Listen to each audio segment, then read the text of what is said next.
is I don't braid my hair, but I do want to have like a Viking braid. I want my wife, because my wife braids my hair sometimes. Like I've done cornrows, in prep for the basketball games that I play in frequently, right? Ball till I fall. All right. And then I've done some other just French braids as well. But I think I just want one like to come right here. And then, cause I have like the sides of my head shaved in the back too. So I think I'd look really dope. I think I'd look like a Viking. Yeah, that sounds pretty sick. Yeah. I think we got to try it out at some point. I mean, at least in the video, if not just forever. Say that again. Said at least in one of your videos, if not just forever. Yeah, definitely in a video or two. I went ahead and smashed that live button because we are. It's the open bar. Okay, it's a live show. It's a podcast. Whatever you want to call it. Shoot, you can call us friends if you'd like. We'll be here for you. Okay. All right. We got a great show for you tonight. This is the open bar. It's live. It's 9:30 Eastern ish. Heavy on that ish tonight. All right. Not me. I'm not heavy on the ish. I am still very much dry. It is very much indeed dry January. This is the open bar. Opening bar. Pellegrino Dark Cherry goes extra hard. And it does. Trust me on that. J Mike, hi friend. Hey bud. Hey, look at us. Hey, look at us. How are you? Who'd have guessed it? Not me. Not me. Not me. I'm pretty fantastic. Let me ask this: which one goes harder in the paint? The Pellegrino drink that you just cracked open, or Jay Gruden to our beloved Jaguars as the offensive coordinator? How lucky are we? We podcast every Tuesday, and news breaks just moments before we smash that live button that Jay Gruden is coming to Jacksonville to really turn this team around. I don't know. I think he's interesting with quarterbacks. So, and I think Minshew, I don't know what they're going to do still. None of us do with Foles and Minshew, but I think it'd be fun and interesting to see what happens there. I don't know if there's there's a bridge QB, if there's a bridge offensive coordinator, but I think that Jake. Yeah, man, we just brought on our new bridge OC Jay Gruden. He's gonna help us get the guy to get the guy to get the guy that's gonna take us to the promised land. Just wait. What is that? What's that? Tropic Thunder? I'm the dude dressed as a dude disguised as another dude. That's really Jay Gruden's life, though. Honestly, if you look at his success, quote unquote, in Washington, when there was success in Washington with him, who was there with him? Sean McVay. He was running that offense. So, I think that this is kind of an issue where, being associated with a guy maybe gets you in a situation that you probably shouldn't be in. But I don't know. I feel like we've seen a lot from Washington over the last couple of years, and I'm with you guys. If you guys aren't excited about Jay Gruden, if you think he's the guy to get the guy to, see the guy's girl or something, I don't know. I have to agree with that, because I just think that he's been given credit kind of a lot in the same way that Adam Gase has been given credit for other people's work. Wasn't he decent in Cincinnati before he went to Washington, though, as an OC? That he was. He was one of those guys. Yeah, he was one of those guys that at least here in town, people did not want to leave at all. So between Gruden and Zimmer, both of those being guys who we were really excited about, at least just being here. That was positive. Is he that much of an upgrade over DeFilippo, though? I didn't think he was that bad last year. We'll see. He's probably a downgrade, but my Leonard Fournette shares are trembling. I mean, he did give Adrian Peterson all of the carries in the world. I mean, that was when the rest of his team was injured. I hope he does the same thing. But the real, I guess, benefit to Fournette last year in Jacksonville was all those short passes. And I don't know if that's going to happen again. No, he did use Chris Thompson. But again, I just don't know what to kind of expect from a guy that admittedly was in a situation where everything that could have possibly gone wrong went wrong. Yeah, it just seems so average. And Yeah, it doesn't seem bad, but it doesn't seem exciting. yeah, like I said, bridge. So let's cross that bridge, J Mike, if you will, and introduce our guests. We have 3 of them tonight. One veteran from 2020, one veteran from January. I mean, really, like, and then another. I mean, this is just, it's stacked tonight. Look, okay, we don't fool around anymore. J Mike is booked through 2022 at this point, I believe. There's just no stopping the open bar. So without further ado, we will start with our most recent. Hey, Gabe, sorry. Just cutting in. Just finished December 2022. I'm on to 2023. Just okay. So, look, stop it. All right. Don't add us. Okay. We already have guests. Totally. No, but really, you should add us because we need some guests. Right. From 2 weeks ago, you might know him as Tran. You might know him as Jason. You might know him as a guy. You know, Soup boy. What it do? Don't mix that up with the poop boy. You know who, boy? Let's get it. Jason, how are you doing, brother?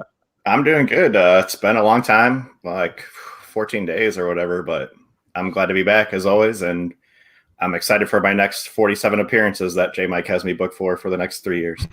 Yep. Exactly. We're just gonna keep doing the every other at this point, so we can find someone else that we like more. But nice. It can't be that hard. Nah, it's tough, man. Happy to have you back so soon, though, and the reason being is we wanted to group the boys back together. The boys are back in town. I think they said that in a song somewhere. Derek.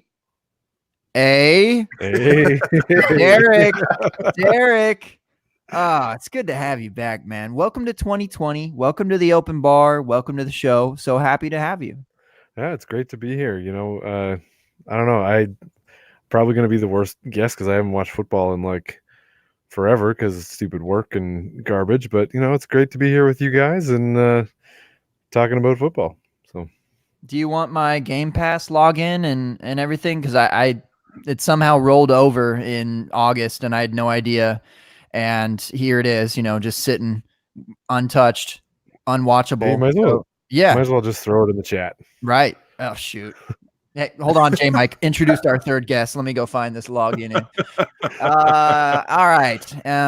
So the Gut Feels Boys is back, coming for your gut. All right. And third on our guest list tonight, one half of the Diagnostic. Pop the Hood. How is that not top the charts yet, Eitan? Tell me that. Because I know the podcast has, but the song hasn't. It has in all of our hearts. It really has. And again, I say this every time. It's the only reason anybody listens to the show anyway. So, I mean, for that, I think that's shown all it needs to show. I appreciate the gesture, but look, it's just not true. Absolutely not. Absolutely not. It's great. It's going to be busy, right?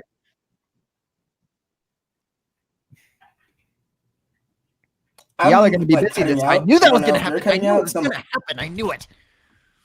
I knew I was going to talk at the same time. I'm so sorry, Eitan. The time. I don't know what just happened. That was weird. Yeah. Who's cutting out? I think that you are on Mars and you are just receiving my audio at a much later date. We don't even know if you're in 2020 anymore. I might not be. But yeah, no, the show's going great. It's been a blast. Sam and I have been pretty busy over the holidays, but we'll get back to making regular shows pretty soon. I do have one coming out in the next couple of days if you guys do want to listen. But I mean, that is absolutely enough about the diagnostic. This is about the open bar. I'm here. I'm popping bottles. I got my water like the near 30-year-old man that I am right by me. And I'm ready to go, man. I'm ready to go. Get it, bro. Look, this isn't just for, it is for the dry as well. So cheers to everyone. Okay, wet and dry. This is the open bar, indeed. J Mike, where do we begin? I mean, that's such a good question because this is such a strange time of the year. Obviously, we've got the Super Bowl coming up upon us, but I did want to play a rather swift game to kick us off. Let me know if you guys are ready. DeAndre Swift. Oh boy. Hey, who would you rather have? Already. Ah. You caught on already. Okay, so we've got Senior Bowl here. We've got rookie stuff. We've got all sorts of fun stuff going on. Let me ask you guys this, because this is one of my favorite times of the year to be able to catch up with people regarding process and theory and kind of how they go about prepping and doing different things. So Derek, feels like you've kind of stepped away, took a deep breath for a little while, trying to, I guess, breathe out all of the gross American air that you've taken in regarding football. Jason, I know, has just been grinding everything between WNBA and skeet shooting. And Aton just stays crunching data. So let me ask you guys this. From the 2019 season, what has been your biggest takeaway to be able to propel you in terms of how you're preparing now? Because I feel like in Dynasty, one of the things that first drew me to it is the fact that obviously it never stops, right? So there's a constant edge to be gained. There's a constant process to be thought through, doled out. At this point, what have you guys learned, and what are you doing now to be able to help you move forward? And while you think about it, I'm going to throw something out really quick.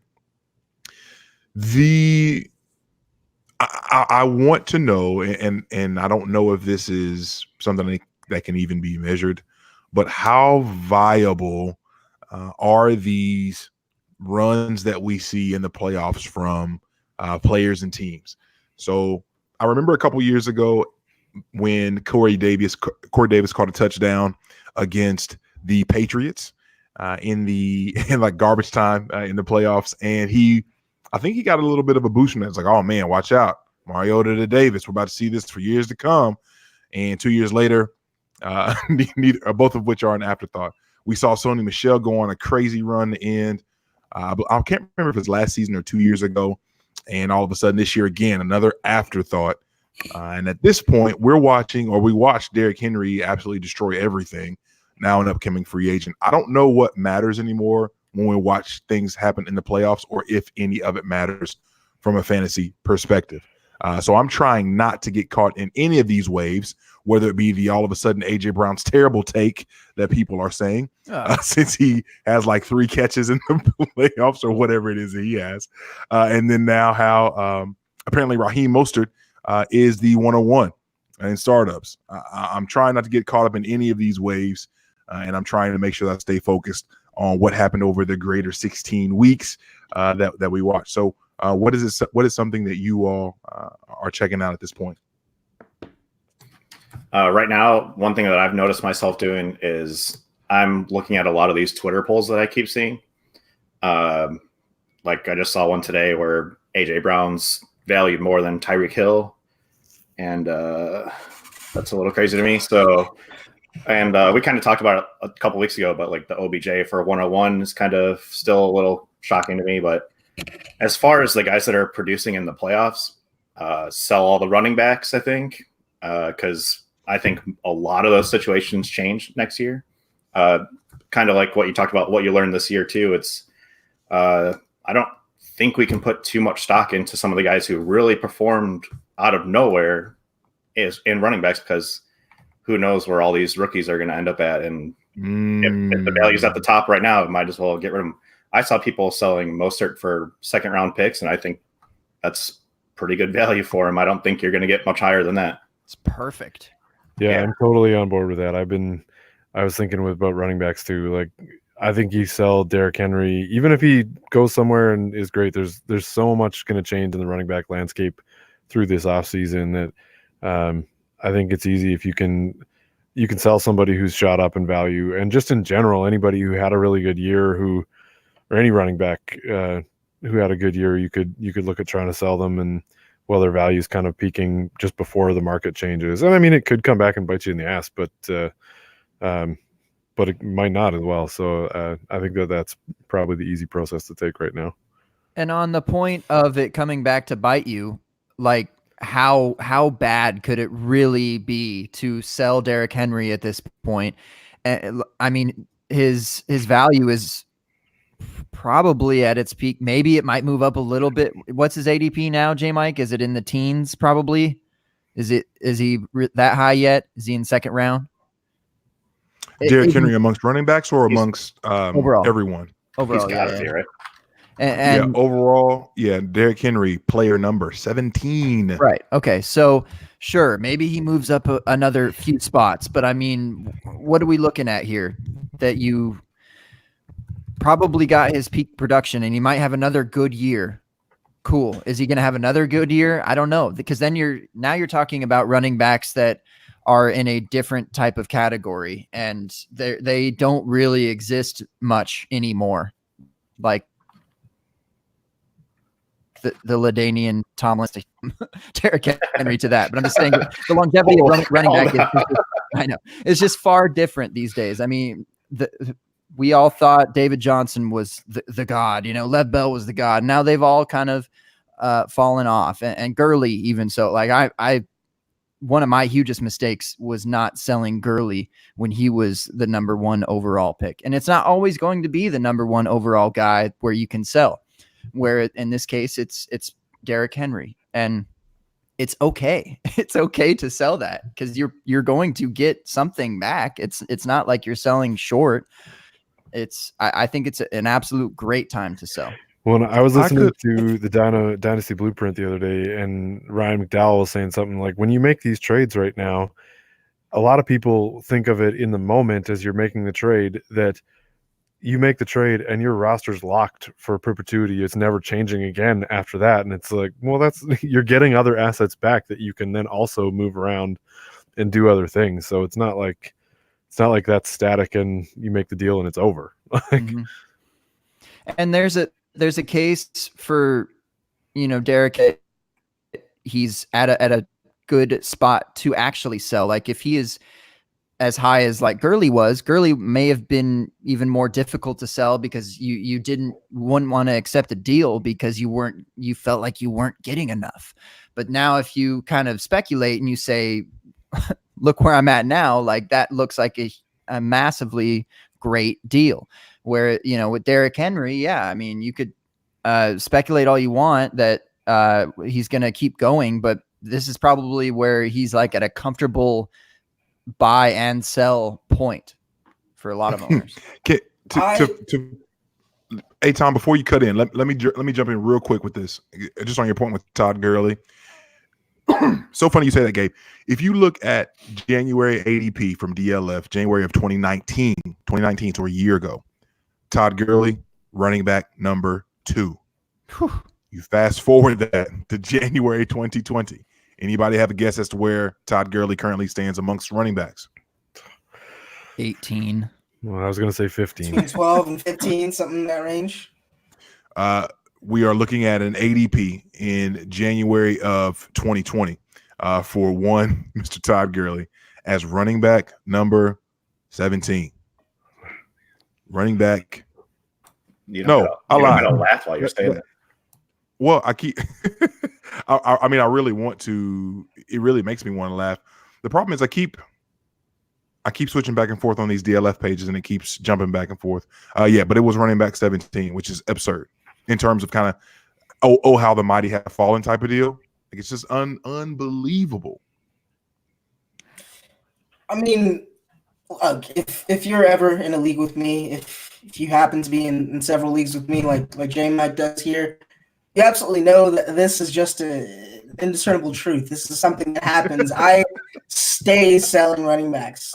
It's something I do. It's something I'm known for. I build my teams with wide receivers. That said, there is a time and a place for everything, and everything that was said about selling Derrick Henry right now, I don't know if I'm down with, because I can sell him in week 3 for a lot more profit than I will get right now. Selling veterans in the offseason is always kind of a zero-sum game for any dynasty player playing it. I mean, yes, there is value out there to be gained, but I mean, you have to also let the fervor of these rookie running backs, you have to let some of this new information that we get during the offseason die down. The last thing we've seen from Derrick Henry was a monstrous performance and a beastly performance. And yes, he's going to be a free agent, but statistically, running backs travel well. Wherever he ends up, he's going to be a valued part of that system, if nothing else, because he's going to be paid like one of the top running backs in the league. There's always something to be said of a player's value jumping when a long-term contract is announced. And for that reason, I think it's safe to keep Derrick Henry for now and sell him early next year. But the one thing that I've learned that I probably have to say from last season, the amount of Sony Michel and Damian Williams support and just shares that I had on my team was crushing in a couple of leagues. I've now jettisoned all of them off. And I think, if anything, this tells me that the playoffs are wacky. Playoffs are not something I think that you put with the normal sample size because the stakes are so high. And for that reason, I feel like coaches go the extra mile to stop that singular threat on that team if that's all they've been able to do, something as simple as the week before. So I don't necessarily know if I'm going to be taking that much stock into playoff performances when evaluating what I'm looking into next year. But one thing that I am looking at, and this again goes back to the Derrick Henry situation, is the contract situation. Buy Mecole Hardman right now if you haven't already. This is a complete change from the subject. But if you look at Sammy Watkins' contract, it was a 2-year deal that was basically presented as a 3-year deal. The dead cap to regular cap that he's actually going to be getting paid next season is something like $21 million to $7 million, meaning that the Kansas City Chiefs, who are going to have to pay Patrick Mahomes, probably won't even let him get to his 5th-year extension. The Kansas City Chiefs are going to need money soon. And if you have Mecole Hardman in Dynasty, I think you have the future number 2 wide receiver of the Kansas City Chiefs for the long haul. And I think he's going to be a very valued piece because he doesn't necessarily need volume to pop off, because he's not going to get that volume with Travis Kelce and with Tyreek Hill. But yeah, the main thing, and it's kind of the thing that I'm always looking at, is looking where the team stands. Another guy I'd be looking at right now is probably the same guy I was looking at before, Tyler Boyd, because he's now locked in as that number 1. And then a lot of people have a lot to say about A.J. Brown. I love A.J. Brown. I think he's going to be a very, very good wide receiver. I think Juju Smith-Schuster taught us a lot of lessons. This past season. And, of course, just putting too much stock into young receivers. I think that's the type of thing that you need to take advantage of if you're selling quote-unquote veterans, which he is now. Rookie season is over.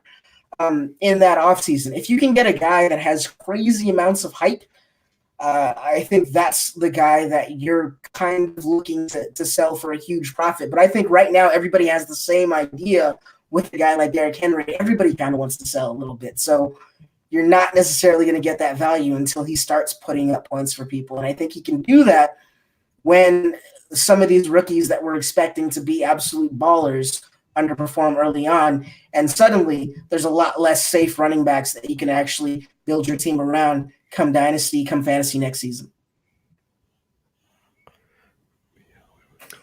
J-Mike, we can't hear you. J-Mike, we can't hear you. You got to plug in your mic, buddy. You got to plug it in. Nope. Still can't hear you, J-Mike. J-Mike, what did you want to say about Hollywood Cole? Oh, shoot, he says. Oh, rats.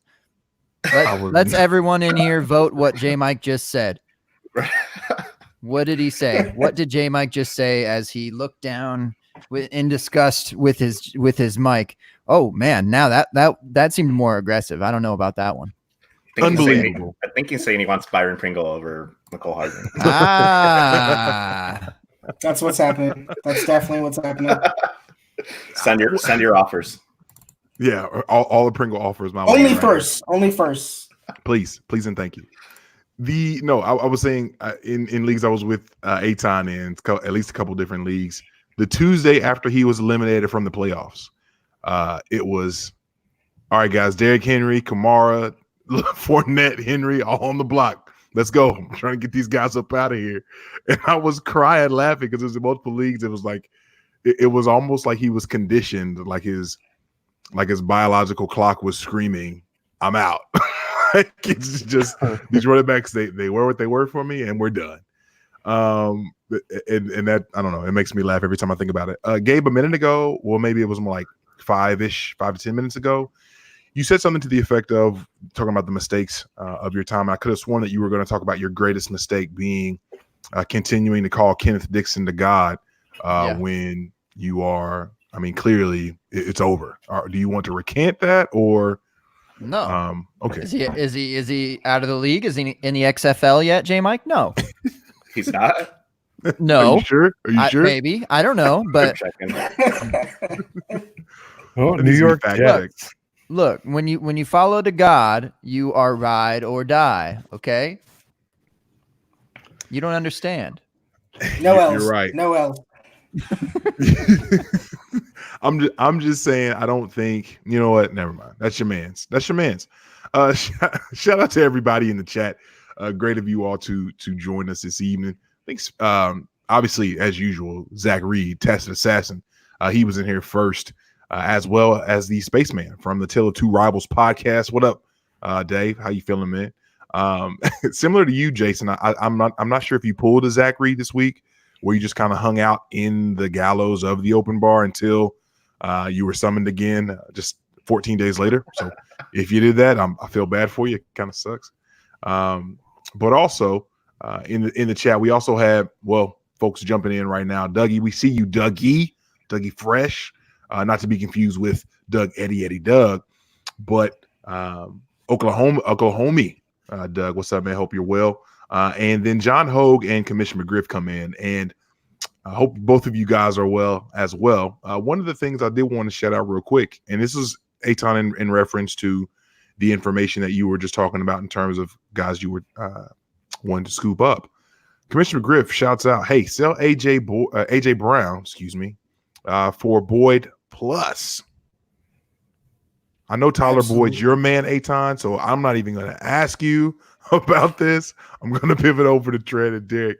What do you guys think about that? Would you be up for selling AJ Brown for the Joe Burrow Express that's riding into Cincinnati to save the world? It depends what that plus is, because I don't know. I think Jason hinted at earlier when he said he saw that AJ Brown is in ADP somewhere or valued higher in a Twitter poll than Tyreek, which is insane. I think in that January DLF ADP, he's like wide receiver 11 or 12 or something, which seems a little bit high at this point. I mean, he's pretty damn good, but that seems kind of a bit over the top right now. So it would depend what that plus is, because I like Boyd, but yeah. Yeah, that plus better be like DJ Moore. Oh man, that would be He's another guy people are going crazy over right now. that'd be a smash. That'd be a smash, I think. Tyler Boyd is so boring, guys. Right It's like- now, Hey, don't Jarvis you like Landry. 25-yard catches?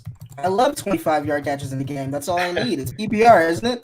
and it's No. about to be Burrow time. What do you mean? And it's about to be He's Burrow going time. to Hey, be he's the number hovering. one.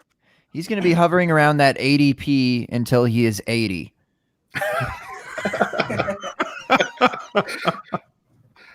That's Yeah. so disrespectful. If that plus is People a just first, don't believe. either this year or next year, I'm fine with it. But like Wait, Derek said, I think you can get more than that. The chasm is that wide between AJ Brown and Tyler Boyd to where a first is what it requires to bridge that? AJ Brown is going. I bet you it nuts is. right now. AJ Brown go has ahead. some of the, and this is the thing that most people like about him. Some of his metrics per touch are insane. They're incredible, and I understand that. But I'm also looking at this Texans team. This Texans team is kind of set, at least on offense. They don't really have too many positions to fill. Ryan Tannehill isn't a high-volume quarterback. If that's going to be the case, then, I mean, I am kind of the leader of the Corey Davis is dead train. But, I mean, the man still exists in a Titans uniform. Like, he's still going to be there to catch some passes. Jonnu Smith is looking like a decent prospect. I anticipate they're going to keep Derrick Henry because it seems to be a feature of how their offense wants to run. If that's going to be the case, then, yeah, I love A.J. Brown, but we're going to see games like this. We're going to see games where he's not heavily targeted. We're going to see games where, I mean, if he makes his mark on 2 catches, and that's not something for me that I'm going to be very, very, I guess, aggressive in pursuing at the prices that you would have to right now for A.J. Brown. So that's why I'm selling him. I'm not saying he's a bad player. I'm not saying he doesn't have the ability to be a great player, but the guys that I want on my team are guys in situations that I know are going to be voluminous, and I don't necessarily know if A.J. Brown is that way. He kind of looks a lot like Tyler Lockett to me, a guy that's very, very good per touch, but not necessarily a guy that's going to get all the volume to make you feel that, you know, that confident game in, game out. I feel like Aton's coming for me on this pod. He already mentioned and now he's going for Tyler Boyd. All right, he did his homework. Cooper Kupp's next. I mean, he already, not even homework. I know. I'm like, what is he going to say about Cooper Kupp? There can't possibly be something positive to say about Cooper Kupp. Absolutely not. Never. Not once. Aren't there other wide G2 hat receivers trick. around there that are more intriguing, like Christian Kirk or Michael Gallup? Michael Gallup? That's what I wanted to ask about. Because Harry's if not we're looking leaving. There's no way. at January 2020 ADP, again, shout out to the good folks at DLF for doing God's work right here. Hi, DLF. AJ Brown, wide receiver 11. Tyler Boyd, wide receiver 26.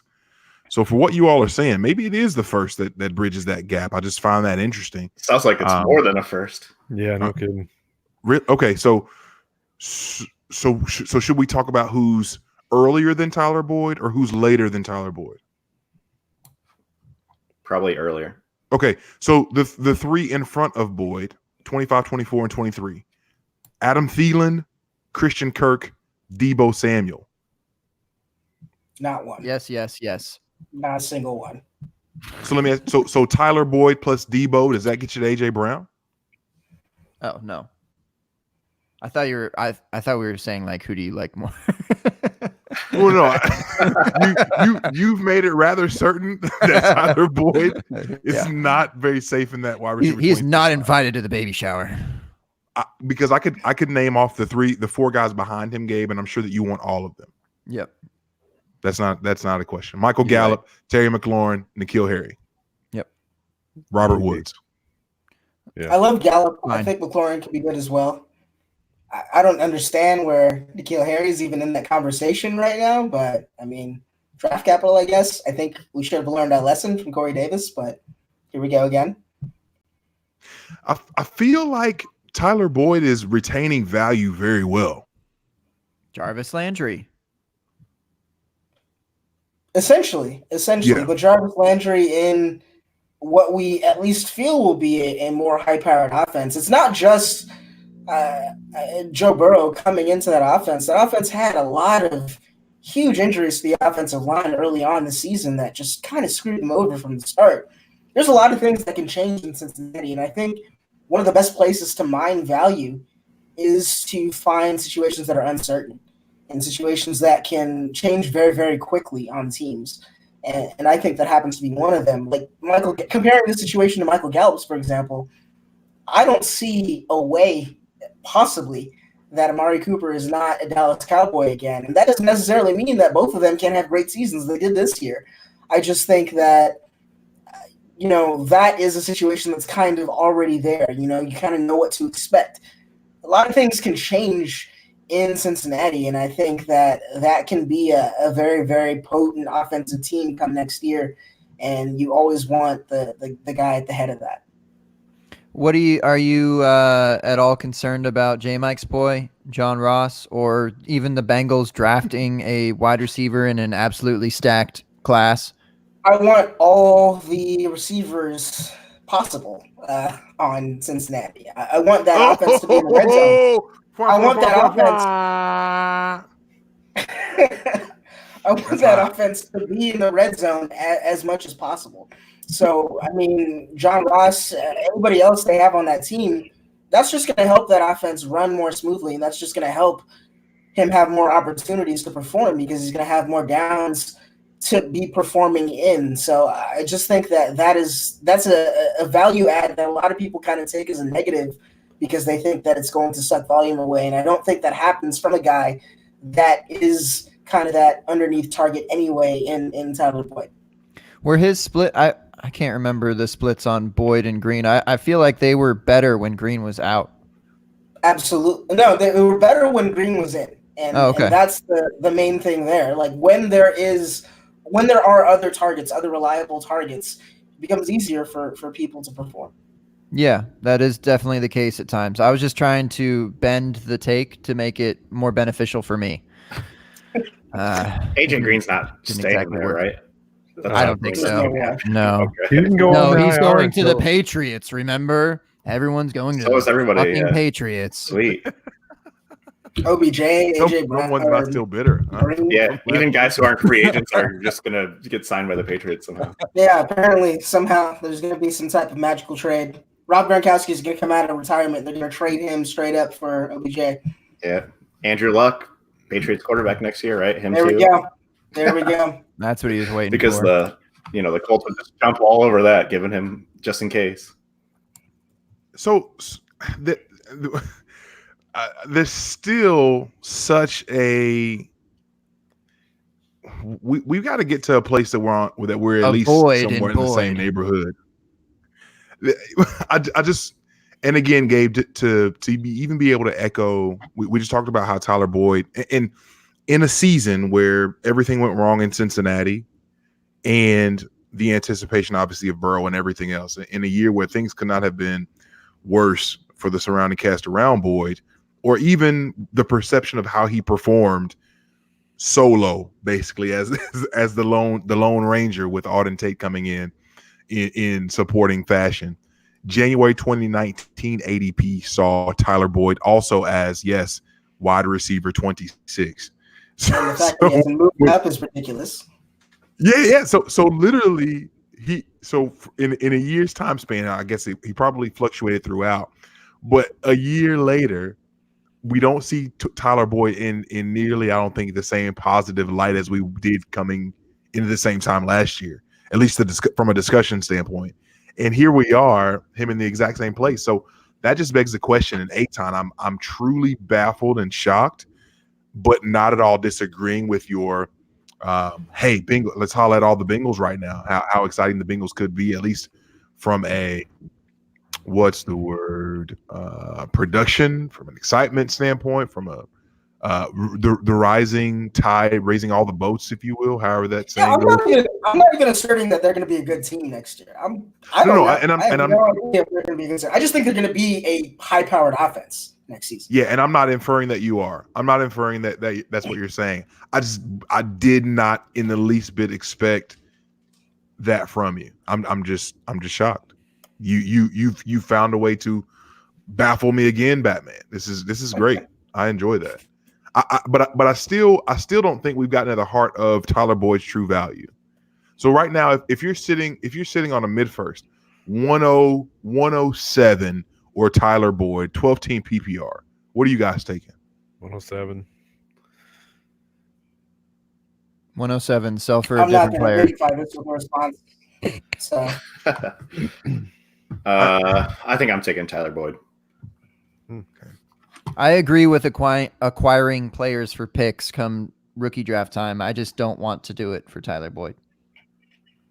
Yeah, I think If you're going to give me 107 and a second and another second and maybe a low end starter, I'll think about it. But this is the same conversation we had last year with like Cooper Kupp in the 101. I probably would rather have Cooper Kupp, and it played out this year, most of the year until the Rams collapsed. So you take kind of the bird in hand in these situations. I think a lot of people are really kind of have their heads turned by the new shiny object, and I think the talent in this draft is incredible, but I mean, talent generally takes a while to produce. If you're going to get solid 1,000-yard years pretty much as a baseline, I think that's something that you need to value a little bit more than what could be from one of these new rookie receivers.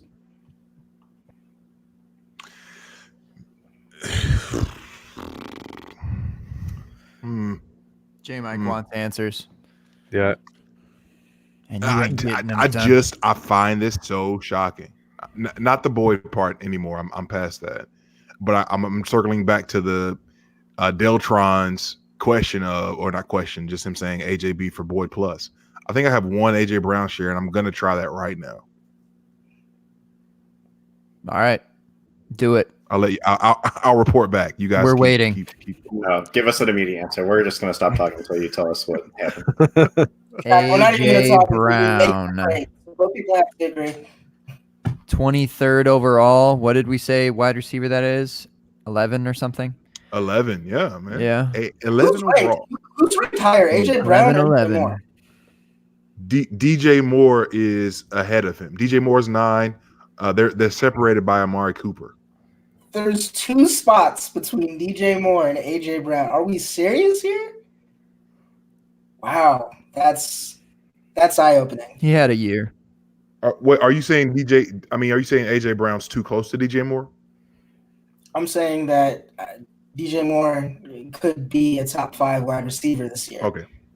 I don't see a situation that AJ Brown, I think, is a top 12 receiver. I think he kind of ends up in that 15 range or so next year.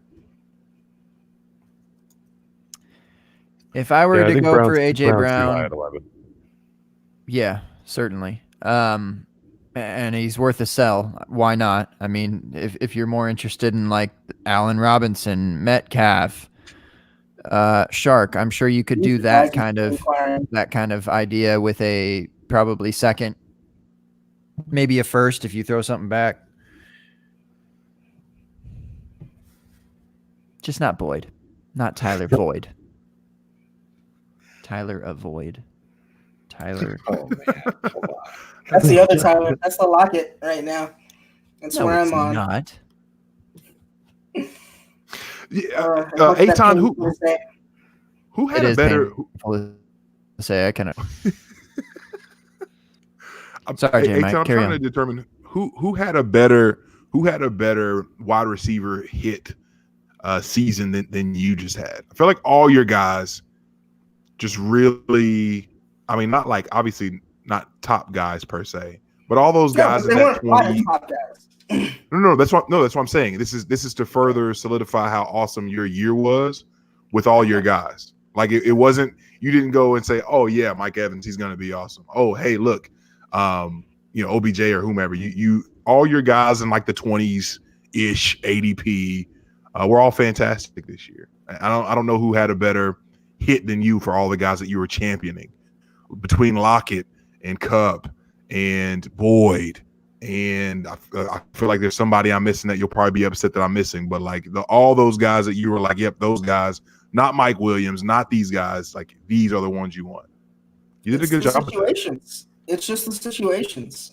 It's the same thing kind of going into this year. That's why I even brought up McCool in the first place. Like, just look at teams that have something working and figure out, okay, what is the pathway to this guy getting targets? What is the pathway to this guy getting more usage? And if you can kind of get a beat on what the teams are thinking in terms of what their personnel decisions will be, you can make moves before everyone else is caught up, and you can find huge values, not for minimal prices. None of these guys were, free last season, but for reasonable prices that allow you to improve your team more quickly without taking those huge risks.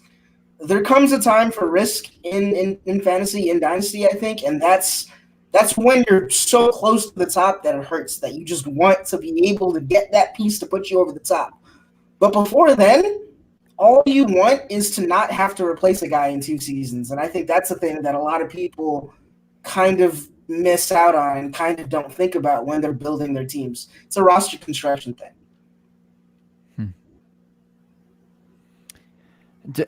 Is it fair to say that Boyd is safe in that? I mean, I know that a lot of people are saying Burrow is the best QB prospect since Luck. Is that what people are saying? I think people were certainly excited about Kyler to see him play, but he didn't exactly pump up Kirk. Baker a couple years ago. And certainly not this year, and we'll see what happens. But all these guys are number 1 overall picks, and it's I think that's just a lot, like you're saying, risk to put into a guy like Boyd or anyone, Ross or whatever, just to find success in the Bengals offense because of kind of just pure speculation. Do you think that there's risk there, or are we dead set that Burrow's the GOAT? I don't think Burrow has to be the GOAT.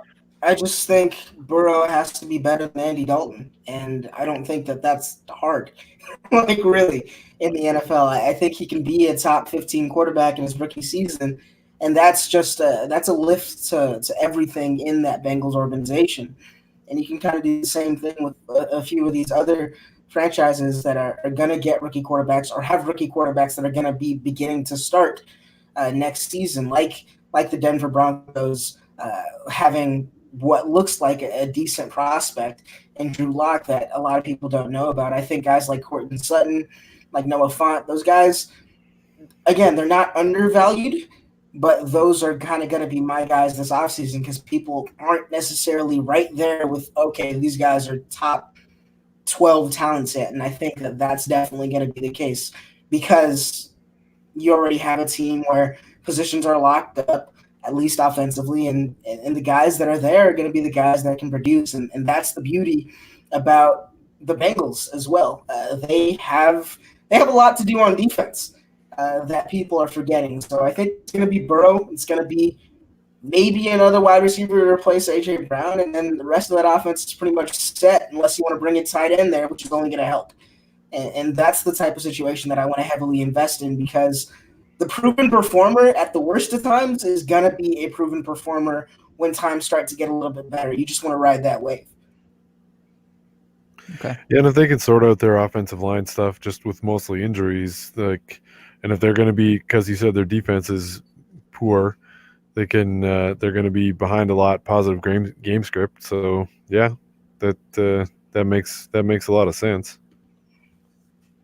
Yeah, I was just clarifying that we're not exactly counting on Burrow, but there's certainly clarity in saying that Burrow needs to be better than Dalton, and I agree with that. Dalton had his, couple top 5, top 10 years, but maybe Burrow just does that consistently, which provides opportunity for these guys. All right, guys. J-Mike, question on the board, I see. There is a new question on the board. Where'd you pull this question from, J-Mike? Where'd this come from? Do you really want me to say? Yeah. Okay. He just asked for fun. Sometimes Gabe asks questions, and I'm not 100% sure that he really wants the answer. But Gabe, this came from the chat. Shout out to everybody in the chat, obviously. And this in particular comes from the one of, if not the smoothest voice in all of podcasts, John Hogue from the Superflex Super Show. What up, Hogue, out there in Colorado, holding it down? Hope you're well, man. He says, besides the Bengals, what are some under the radar offenses that you guys want to buy into? I just mentioned Say it again, Eitan. So I just mentioned one of the Broncos there. I think they're going to be within a shot of getting 10 wins, and I think a lot of that is going to come down to their offense because they're going to lose guys like Chris Harris on the back end next year. So it's going to have to be a more high-powered team if they even want to stay in games. Yeah, I don't mind that one. And I think Jason mentioned in the chat too, the Cardinals, like everybody was super hyped about them going into this season with what they were hoping to do there, or what everybody thought they were going to do. And then they kind of disappointed this year, but I think that maybe we were just a year too soon on them. Everybody forgot that the Cardinals need an offensive line. Like, you can't play football without an offensive line. People tend to just not put two and two together sometimes, and the Cardinals have a lot of work to do until they can be an offense that can stay in drives, because as great as Kyler Murray is, he needs a little bit of time to throw, needs a little bit of time to set up, even if he's going to be rolling out from the pocket. And that's the only thing with the Cardinals. David Johnson, I think he's still a good running back. Kenyon Drake showed you that, hey, it can still happen. It just, they need to be able to have consistent drives, and you can't do that when you're starting 3 starters from the worst offensive line in football the year previous to that, which was kind of the overlooked thing with everybody that was projecting the Cardinals for huge things this season.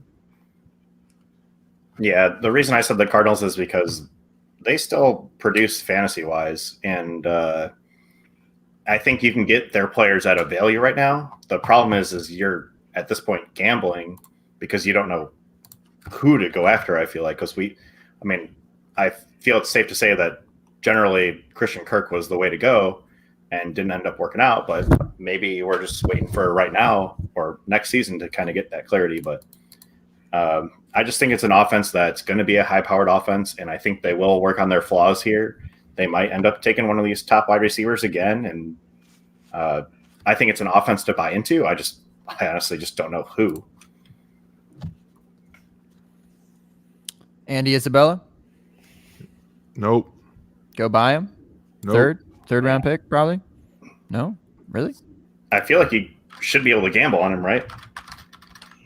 I mean, if you're just sending a third or a fourth, then for sure that's an easy one because maybe he jumps up. But he should have had opportunity this year, shouldn't he have? And then he did nothing.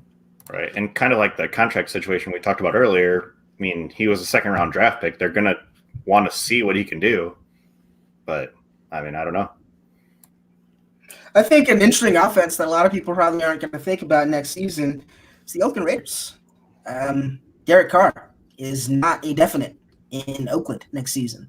There's no dead money left on his contract. He's kind of one of those guys that can easily be replaced, and I think the Raiders are going to surprise a lot of people in what they do when it comes to this draft. They have multiple first-round picks that people forget about. They could potentially be a contender for one of these quarterbacks. And if that happens, a lot of things change out in Oakland. We saw good performances from Tyrell Williams. We saw good performances from Darren Waller. Obviously, they have a young running back there. I think the rookie wide receiver that goes to Oakland is going to be somebody that you want. That's going to be very, very, very highly valued because I think he's going to be very, very, very highly used. And I think Hunter Renfrow is another guy that's going to be a PPR darling that people – I guess just aren't really giving the credits because he looks like a 45-year-old man. So, I get it. But, I mean, he's not. I think he's 23. He plays in Oakland.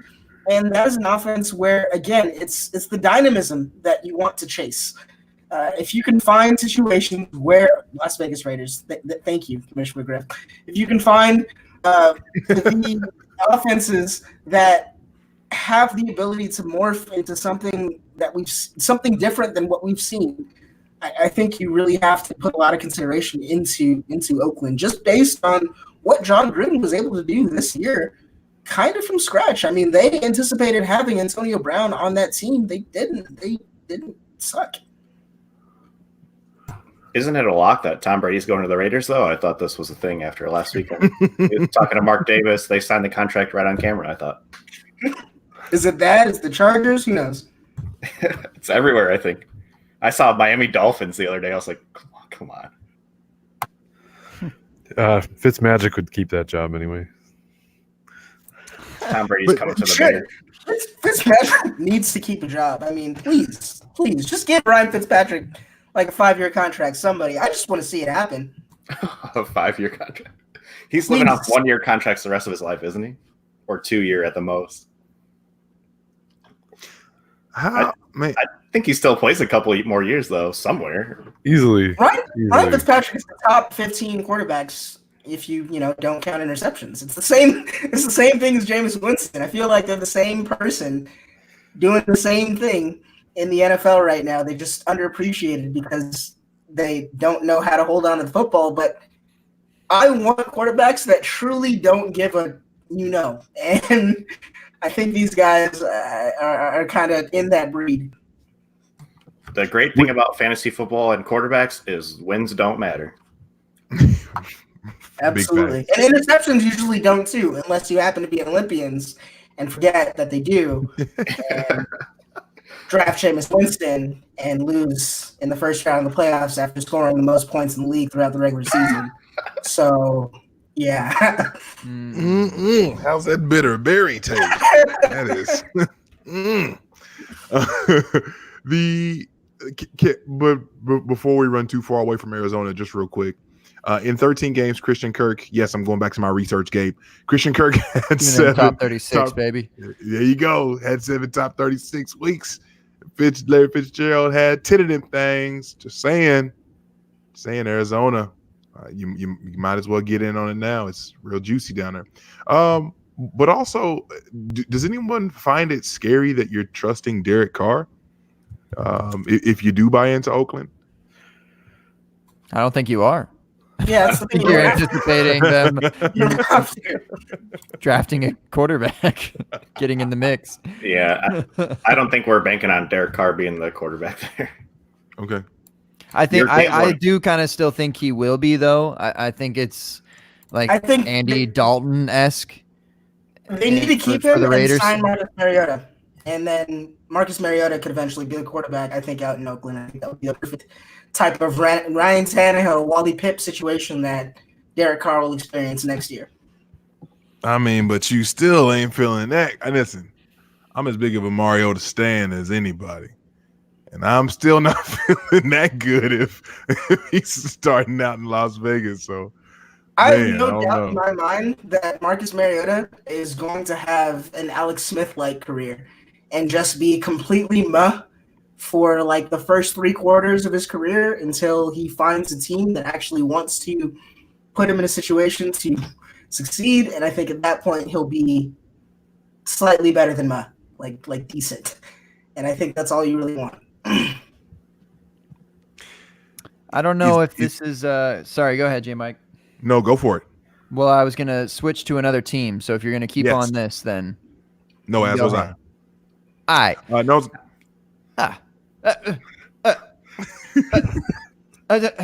Just do it. This is not my belief, by the way. I'm just bringing it up. I'm analyzing the ADP here. I am seeing a particular QB as the 11th QB taken overall, and I am just dumbfounded by this. And apparently, maybe it's on the radar, and I am off the radar. But I think they are more of an under the radar type of offense. But that QB is Daniel Jones, and Darius Slayton had a year. Sterling Shepard's still there. Golden Tate's still there. They'll probably get another receiver. They're gonna redo the whole system. Shoot, under the radar, Daniel Jones, top 11 QB. Come on. They didn't have Evan Ingram back in the year too.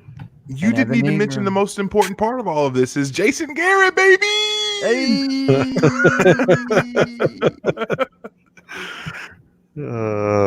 Telling y'all, man, that man's a sleeper cell. He's about to ruin New York something awful. All for Jerry Jones. Or he goes and wins like the division every year that he coaches there just to spite Jerry Jones. I cannot accept that answer. I like my plot. I like my plot. I still Philadelphia's division for the next 5 seasons. I think that's why there was like the full weekend meetings with him before they say, oh yeah, you can go sign with New York with all of this stuff that we're gonna get you to just like infect them from the inside. Let's be honest. The Giants don't need to be infected from the inside. They're doing a good enough job on their own. You thought you knew rock bottom until. And then Jason Garrett just appears. It's amazing. No, he gets me really excited for Saquon Barkley. I will say that. Because, I mean, Saquon wasn't utilized as much as he had been previous seasons this year. So I think, if anything, Jason Garrett means a lot more of that. That's a good one. They're gross. It's just a gross team, but I understand where you're coming from in Daniel Jones and all that, but it feels incredibly gross to say, but I guess it is radar worthy. Radar worthy. He can't be he's a top 12 QB in ADP. Really? As a rookie, though. I mean, points per fumble leagues. I think a lot of people, and the same thing with Jameis Winston. You just overvalue turnovers. I think turnovers are overvalued, and unless you're in a situation where you're going to be benched because you're turning it over a lot, I don't think it's an issue. Daniel Jones was a first-round pick this season. He has at least 3.5 years of effing up to do before anybody talks about taking his job. And that's all you want in fantasy. Like, people think you're going to build teams for 10 years. It's not going to happen. Focus on, like, the immediate 3 years is kind of what I'm looking at. And I think for 3 years, the Giants are going to be down in a lot of games. Daniel Jones is going to have to pass them back into a lot of games, and that's all you care about. Another sneaky candidate wherever, and I put this player in the same category as Ryan Fitzpatrick. In this person's last 2 stops, he makes people fantasy relevant. Period. Wherever Case Keenum lands, I want to be in on that. I'm just gonna throw that out now. You listen, Jason. You can shake your head no all you want to. You can be as upset as you want to be.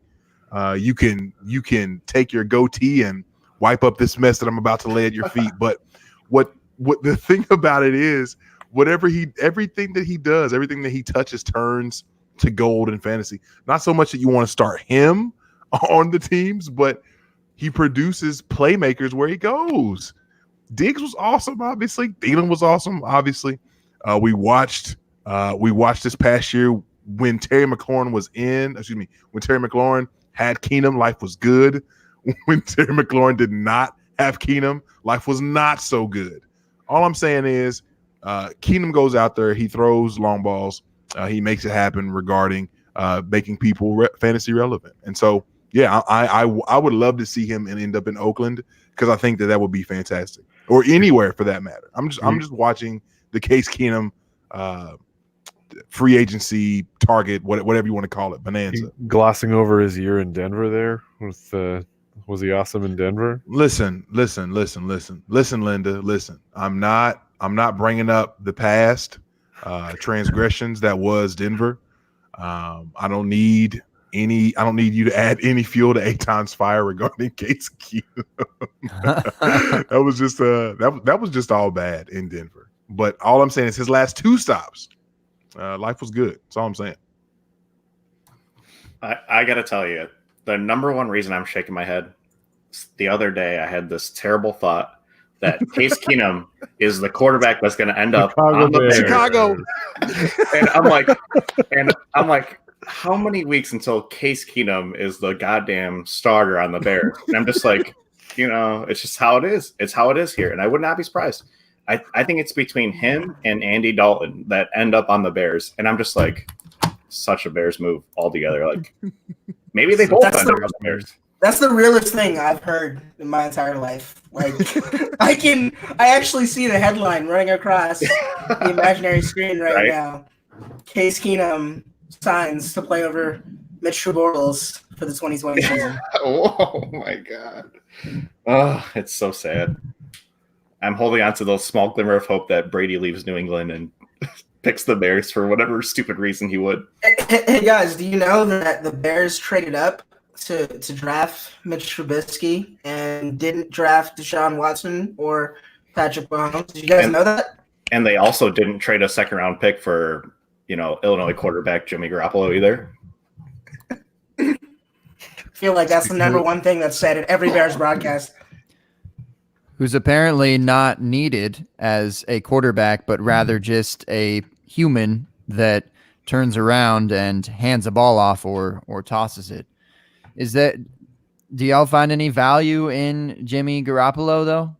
Because I feel like that the offense like seems fun, and exciting for what they're doing. They're in the Super Bowl, I hear, but I don't know. Jimmy G, where you be?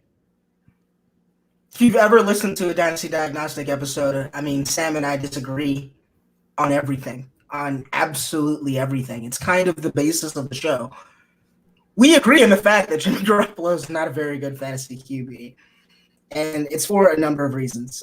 His touchdown interception ratio is something to be concerning. There's a lot of money on his contract, a lot of which was up front. So, I mean, anything bad happens in the future, things can go wrong. They are in the Super Bowl, so this can definitely Joe Flacco him and put him in a situation where he's kind of there for a long time, even if he isn't necessarily there for a long time. But it's volume. I mean, look at this offense, and the thing that concerns you about both him and Deebo Samuel is volume. Because you have Deebo, you have George Kittle, you have two playmakers, so obviously it's not going to be one guy that's hyper-targeted.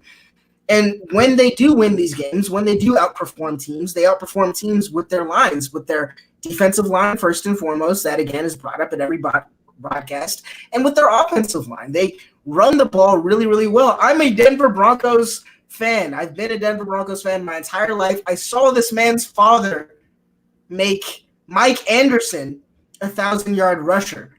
Like, there's nothing you can do to stop a zone running team that is being coached by a Shanahan. The guy that's running the ball is going to be a legitimate rusher, and I think that's why this offense is so exciting, and that's why people need to not go crazy over Raheem Mostert or Matt Breida or Tevin Coleman or whoever happens to be this week, because that's a feature of the offense.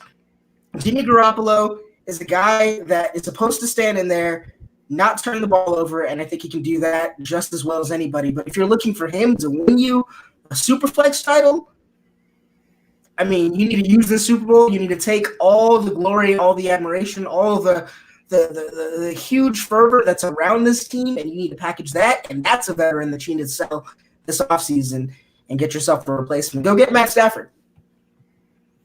Yeah, I was just about to say, I mean, if you're in Superflex, it looks like his ADP is top 15, and he's more of like a top 25 type of scoring quarterback. So, yeah, I'm totally with you in selling for whomever. Stafford's great, but whatever. Yeah, I feel like Garoppolo is one of those quarterbacks that are good for doing what you need to do to win real football games, but in fantasy, not so much. I'm okay with he's the anti-Jameis Winston. That's what he is. Exactly. But as you're saying, Gabe, his ADP is probably inflated because he's on a team that's been pretty well dominant much of the year.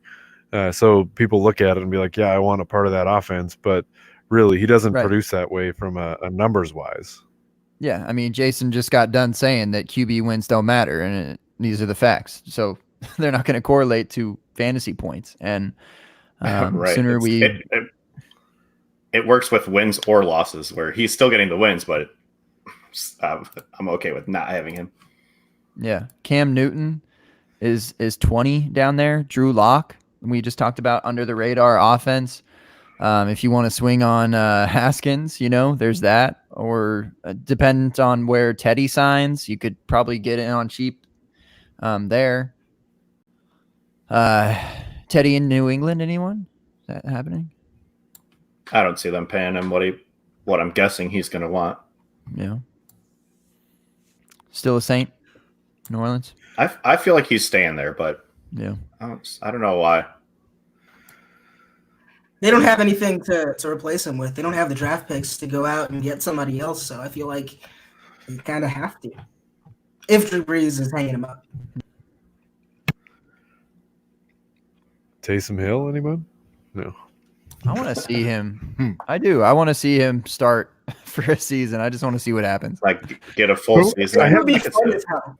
I have no idea to understand if he is actually like what quality of type of QB he is, because he's literally, when he's in there, he just seems like he's a fullback running the ball, or he's catching a pass, running a tight end route, or like he almost And then never he throws drops a pass. dimes to that. Who was that? Lewis or something that caught that 60-yarder. Yeah. Tommy Lee Lewis, Oh yeah. Tommy Lee Lewis. NIU. I don't think there has ever been a name that's more fitting with the team it's on than Tommy Lee Lewis being on the Saints. Like it's perfect. It's absolutely perfect. Just a quick update for everyone who's been hanging on my every word regarding AJ Brown for Tyler Boyd and the 106. Still no word. Still no word. Oh my god! Hmm. Tell him. Did you tell him that we can't close the show out until we get an answer? Right. Yeah. Well, this person might be asleep, so Oh, it's well, gonna be difficult. I And got you to got, and I just want to. I want to revisit that for just a second. Everybody was saying that they would rather have the AJ Brown side. For Boyd in the 106. Yes, in a one. Probably. This is one QB league. Yep. I do.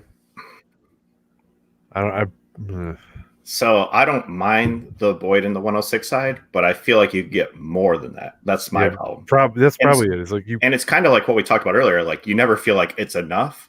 I feel like that's enough, but I feel like I get more. Just because the hype is so high right now.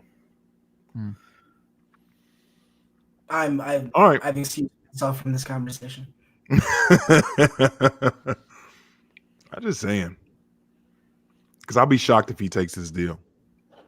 Just because I think if he this- does, that's amazing for you. That's a title winning move for you. So, right. So I'm kind of on the same page. I think it's one of those trades where it might not feel like enough value, but a year from now, you'll be like, I fucking won that trade.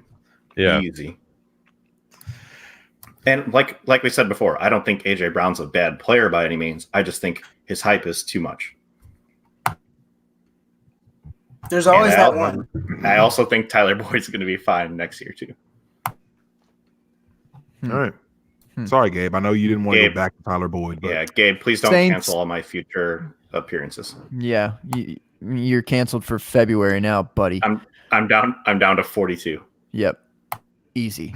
We talked about the Cardinals, but we didn't actually talk about Kirk, like specifically, and like his value relative to all the other guys that we're talking about. Do you guys think that Kirk is properly valued? no. And he's the one I want. But I'll let you guys talk because I get excited. I think if you're going to gamble on one, he's the one to gamble on, but it's a little scary after this year, I guess. But I think, like I said, I think that whole team as a whole goes up in value. So I don't blame you for going after him, or even Isabella if you can get Isabella on the cheaper side. He seemed to have a good stretch. And not what happened. So Remember, he got hurt. I know, but he also was not later. He was fine. Well, allegedly, but yeah, Exactly. I guess yeah. Allegedly. Yeah, I guess there's that. But I mean, honestly, it seems like it's perfectly fine as far as like the projection into young wide receivers doing enough to be in this top 50 ADP, whatever, all speculation type of crap that we do in Dynasty Fantasy Football. But as far as like being proven, you could argue that Tyler Boyd is more proven and worthy of that pick versus Christian Kirk. But I mean, I would certainly prefer Kirk more than Boyd, but I could see the argument as to like, well, what's he done, son? It just seems it's expensive for the risk that you're taking.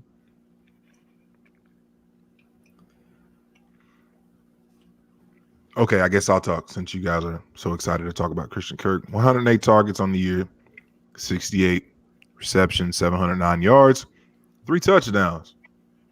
Now, the thing that I find interesting about Christian Kirk's time in Arizona this past season is that, and I'm trying to pinpoint when it was he missed those games, because it looks like it was pretty early in the season.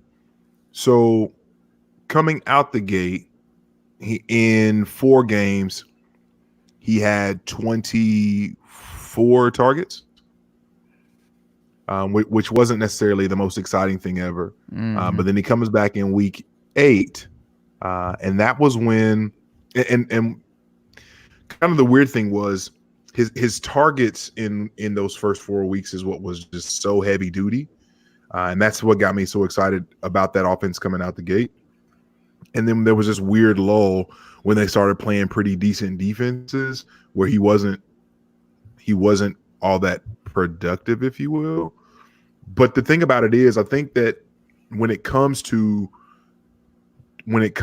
Christian Kirk, his value is going to be so much greater in the sense that I think next season he and if everyone's right regarding who Arizona's going to be bringing in, whoever they bring in to be able to solidify opposite of whomever they have on the outside, when they put Kirk in the slot, this is going to be a really, really fun offense to watch, especially when Kyler starts to be able to get time, hopefully, if they address the offensive line as well.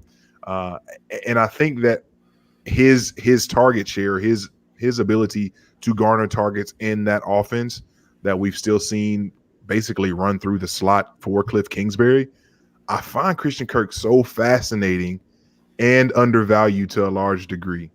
I think that he's going to be really good, but also when you look at his time in the second half of the year, we watched the rise of Kenyon Drake come on, and that kind of lowered everything down for those wide receivers. So I'm just really curious how the Arizona offense works out. I definitely want Kyler if I can, but I think that Christian Kirk is the guy that I want not only in that offense, but also in that range of ADP. That low 20s wide receivers, I'm fine throwing whatever I can at him. So again, 107-ish?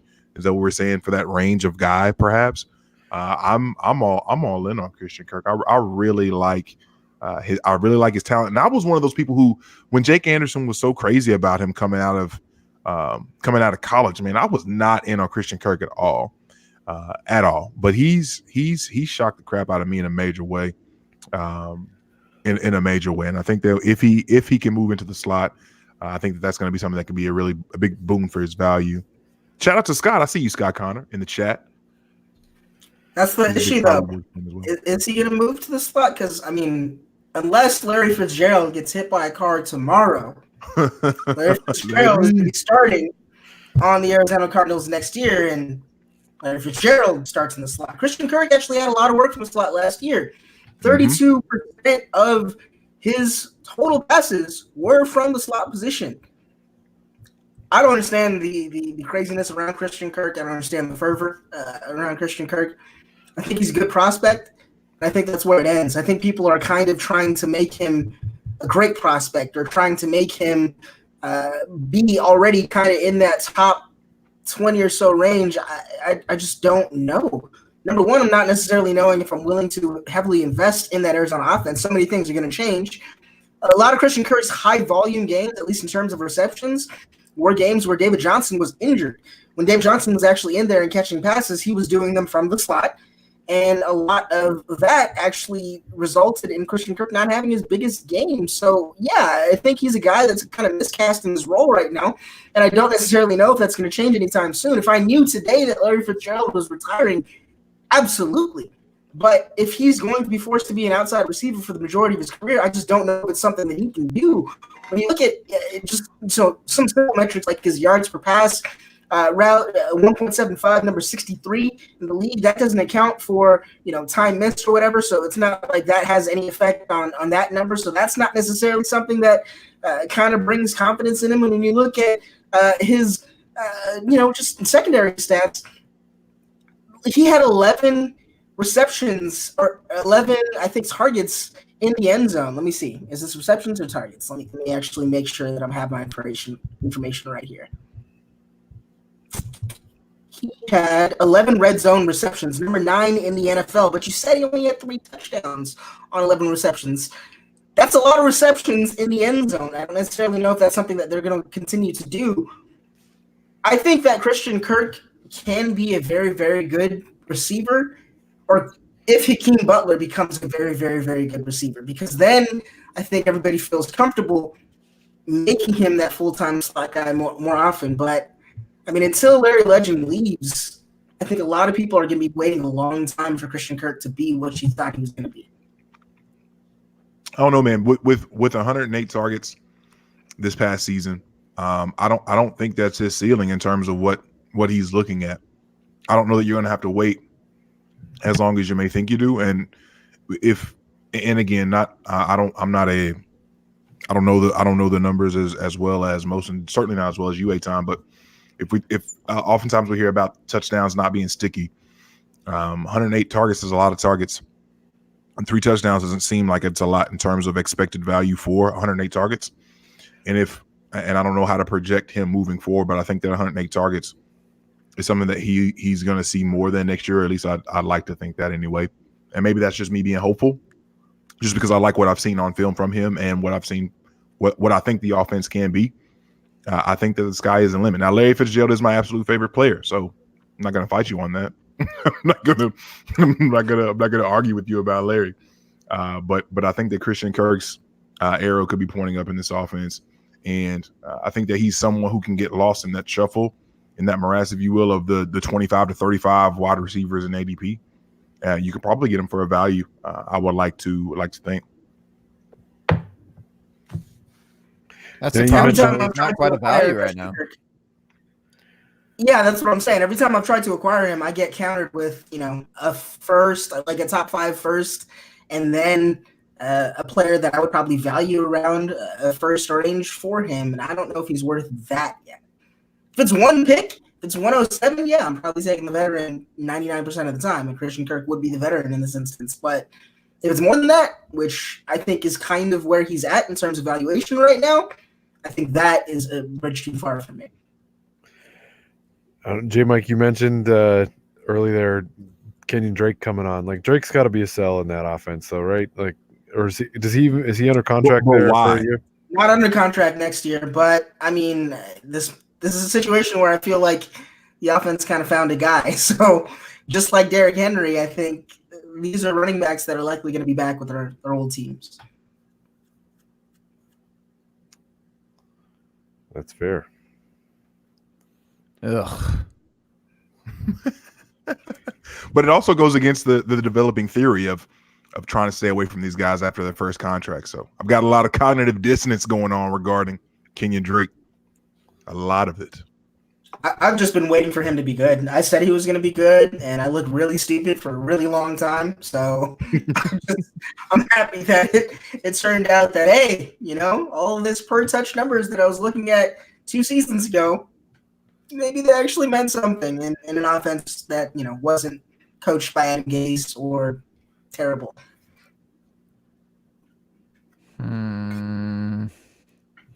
That's the noises Gabe is making right now is how I feel about Kenyon Drake. Like, I don't know. That's how you should feel. That's the proper feeling.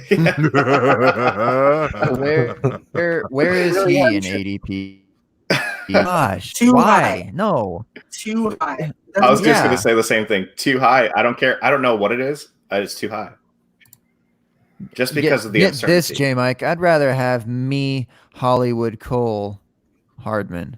All right. And he is like 10 or 15 spots lower, man. So you take that. We found your breaking point. Yeah. We have found your breaking point. This is amazing. Or we found the void. All right. I mean, like Ronald Jones over Kenyon Drake. Sure. Why not? And that's way lower. Like, why is Raheem Mostert not as valuable as Kenyon Drake right now? Why?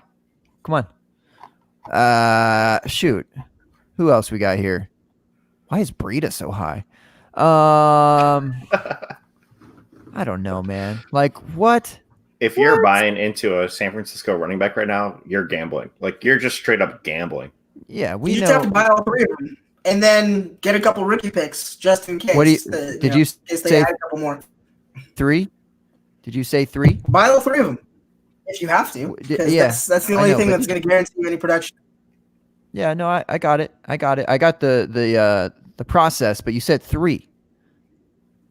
3. Name Yes. name them. Name them. Name them right now, Eitan. Matt Breida, Uh-huh. Tevin Coleman, Yeah, Raheem yeah. Mostert. Okay. I wouldn't be touching any of them. No. I think you're But- forgetting one. Am I forgetting one? You're forgetting one. Live and let die. I'm forgetting Jarek McKinnon. Is this where this is going? Yeah, Is that's it where we're Jet? going. I mean, you're Yeah. rightful to forget them. Yeah, man, I just paid so much money, and it was all front loaded, so it's all over, and it's so sad because Think about if they use that money for somebody good. Holy moly! They'd be favorites in the Super Bowl right now if they use that money for something good. Maybe like a real quarterback. Oh. Speaking Spent of real quarterback, all their money. That's did you see your boy? Did you see the clip of your boy Trent Trubisky throwing balls to Mike Evans? Oh, no. that was hilarious. When you said my boy, I thought I was going to see like an old school clip of Rex He Grossman. is a superstar. He is the greatest quarterback this league has ever seen. I Listen. love Mitchell Trubisky because it allows me to find the humor in the game. Through the tears of me losing in Dynasty playoffs, I can still laugh at Mitchell Trubisky. Okay, which clip were you talking about? Oh, you The haven't Pro seen Bowl? it. When you Oh, have to the Mike say Evans. which clip. Oh, listen. Mike Evans had 3 feet. He could have backed up. He would have caught all those passes. He doesn't have to be touching the glass while he's catching those. He doesn't have to be touching it, but he is. Man, Come on, man. Man, so imagine this is what Mr. Mike Trubisky on did. the Come imagine Mr. Trubisky on the Bucks. Man, those guys would be so good. This is I what think it's what that like. clip has proven is if you have a human being with a body and he is standing in the vicinity of a receiver that Mitch Trubisky is trying to target, that is done. It's defended. You should call that like already locked down. Don't even worry about it. He's fine. Mitch Trubisky can't get it to him. You guys, we don't have to harp on this team, okay? You mean Case Keenum's team? I just feel personally offended for Allen Robinson. I feel like no man That's on this exactly planet should have to go through what Allen Robinson did twice. I mean, he is the only quarterback in the NFL to play with Blake Bortles twice. How do you do that? Like, Allen Robinson, I'm here for you. I think you're a really, really good player. I'm sorry, man. I really am, because you're still signed for another year. And Chicago would be really stupid for not re-signing you, and you should take the money, but damn, dude. So Yeah. Jason should be excited about the Keenum to Allen Robinson future Yeah, that's coming. the thing is Allen Robinson is going nowhere. I'll tell you that right now. Bears don't get wide receivers like that. They just don't. So they're going to pay him whatever he wants. And then every Sunday, I'll cry a tear for Allen Robinson like I've been doing. It's just like, ugh, I feel so bad for that guy. Mm-hmm. What could happen? Top And 5 receiver. I used to like really dig into Allen Robinson, but Wow, Yeah, he only he's has really one good. this last year here. yeah, I'm really good. Or Allen Robinson's really good. I was wrong early in his career, and Mr. Trubisky's. I could Really see the good. Bears. I could see the Bears just being really bad again, Jason, this year. What? I No this- way. No, I know this is just speculation. All right, hear me out. So imagine this: the Bears are bad this year. Okay, they're heading towards bad. Right? They're still bad. The Bears are bad. Okay, got that? So the Patriots need another wide receiver because they always do. Okay, they give a little ring-a-ling. That hotline bling. They say, "What's that boy Allen up to? Huh? What's his contract look like? Can we finish it off for you? Huh? Can we finish you off, Mitchell? Huh? 'Cause we know you can't finish, son."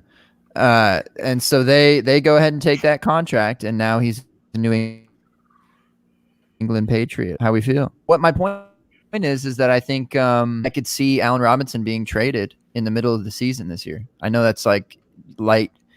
That's a yeah. Okay. It's far away.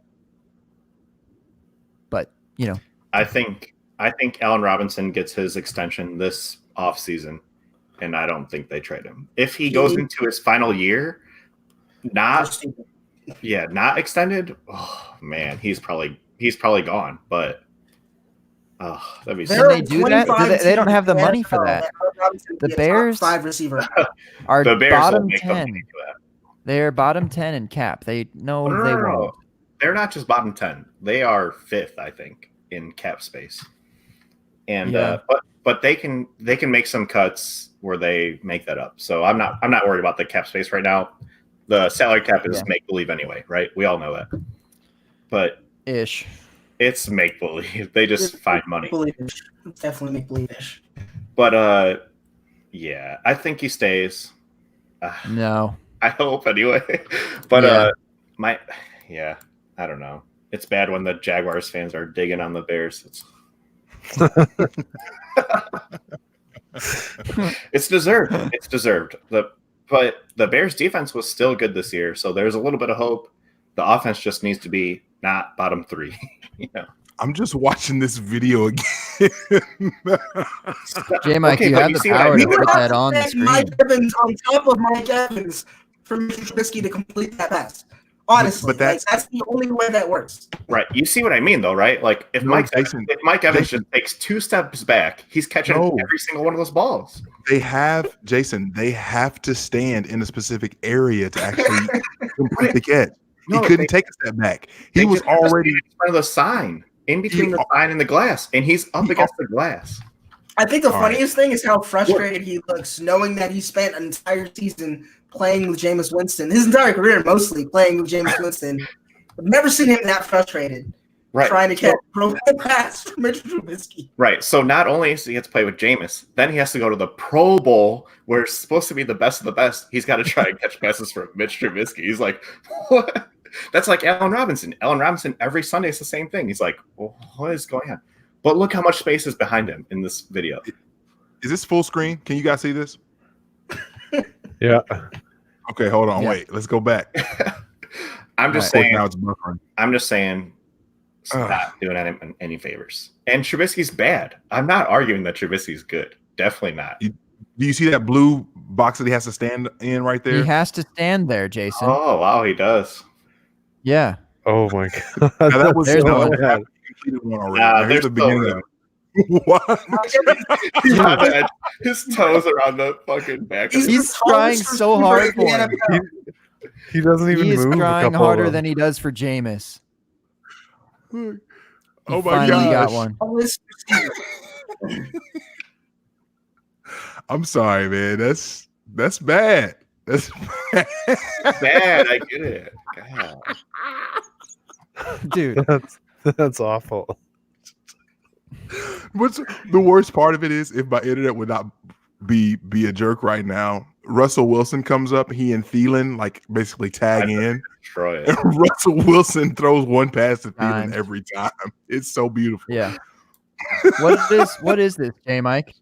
What is that? Where is that? The skills challenge from the Pro Bowl. Yeah. Okay. So why the hell was he there? This was a year ago. Yeah. When was that? When was that? Last year. Last year? Trubisky made the Pro Bowl? Well, okay. Well, we're talking. Everyone on Twitter is talking about Xavier Rhodes making the Pro Bowl. So I think, I guess, all right. There's literally 100 quarterbacks that are better than Xavier Rhodes, and he fucking made the Pro Bowl this year. Yeah, I think there's 100 quarterbacks better than Mitchell Trubisky right now. Let's remember that the Bears were good because of their defense last year, so he got it. Trubisky's still top 20 in jersey sales. I don't understand that garbage. But it's Where did I saw some, it was a Bears stan or something talking about Trubisky, that he was still a top 10 quarterback. I wish I could see that Twitter thread again. It was so funny. In what category? Bad? Yeah, I mean, yeah. Top 10 quarterback of the worst quarterbacks? Gosh, what was it? I can't find it now, but I'm most like Blake Bortles. Man, it was Mike Bortles. I know that one Most for years. unlikely Yeah. to make another Pro Bowl. Yeah, it's a hard knock life for us Bears fans and quarterbacks. Yep. Hey man, I'm a Broncos fan, so I've been there. I Right. definitely get it. Look, we're all fans of teams that are not good, have not good records with quarterbacks. So I don't. Aton, I don't want to. Aton, I want to hear it. You had a 3,800 yard year from Case Keenum, where you guys went 4-12. I don't want to hear any mess about The Case Keenum. his banner year from a yard standpoint. You had it, and you threw it away. You blame Elway for that, don't you? Don't you come in here to this bad quarterback saloon and tell Hey, us man, about how bad at some you got point it. this year, before reins were handed over to Drew Lock, like I really, really fondly remembered Jake Plummer, and at that point, I knew I was going crazy. I knew I was just losing it because if you can love Jake Plummer, I feel like a Bears fan right now because you don't even have to be good. You just have to not be terrible. There you go. And that's all they're asking. What else do you want to strive for in life? Just not be terrible. literally just not cost the team wins. And it's like, that's why I give Jimmy Garoppolo credit for being a terrible fantasy quarterback, but also not blowing the games. I mean, he does though. He throws picks like at inopportune times and all the rest of it. Like people give Jimmy G way too much credit. You know what is winning the Super Bowl? 5 first-round picks on a defensive line. That's winning the Super Bowl. Other than that, I don't know. Oh, they haven't won yet. Okay, they're not winning the Super Bowl. Okay. They're getting there at least. Getting to the Super Bowl. The Bears Strangely enough, I think they'll win. did in fact make it to the Super Bowl too. With your Rex boy Grossman. Grossman. Yeah. My boy Rex Grossman. Yeah. That's gross, man. When did you become Captain Semantics, Jason? This is new for you. I own 3 Rex Grossman jerseys. He's the best. Ignorance is true blisky.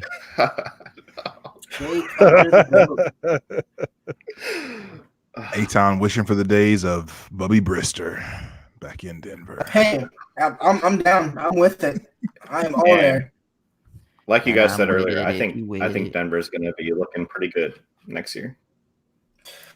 10 wins, man. Woo. Could be good on offense. I might have a bet for you, Aton.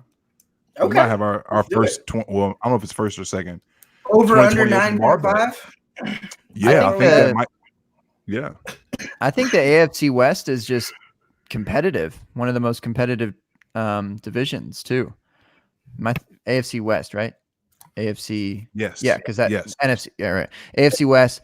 Because I don't. They've been speculating with Tua going to the Chargers, or just the Chargers getting a different quarterback. And I mean, they still have a lot of weapons there where there could be a good offense. And I mean, man, imagine with Tua, like how nutso that place is going to be. And still with the Chiefs balling out, and now we're speculating the Broncos, and I agree that, and you went with your Raiders. Sure. They found ways to win. So I think it's a pretty competitive division. And Yeah, I think it can be. now with Tom Brady going to both the Raiders and the Chargers, it's crazy. On different days. He's just all-time QB when they play each other. I love it. I'd be here for it. Oh my gosh, that's so funny. If you are not joining us live, there is a little message on the screen pulled from somewhere, but J Mike was just having a hoot with that one. Super duper flex, aka Bill, says, I hear Case Keenum is the new Rex Grossman. Darn tootin'. Darn tootin'. Oh, Jason. Let's move on to literally anything else. So WNBA prop bets. He'll never live that down. No, he will not. Gamblers- Jason's got a legacy to uphold. Hashtag 3 words. Gamblers show are going to sheet. gamble. I mean, we literally have the shortest show sheet in open bar history and the longest show sheet in open bar history, all on one episode.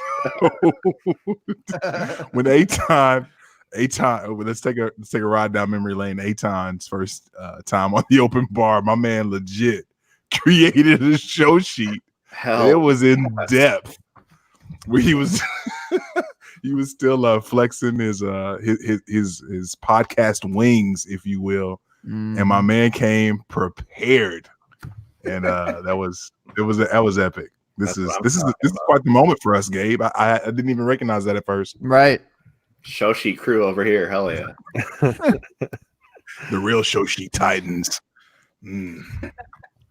Some of our show sheets, I gotta admit, when Derek and I were doing gut feels, like I feel like some of those were just like, I have no idea. Literally in there, it's just like, I don't know. Let's just wing it.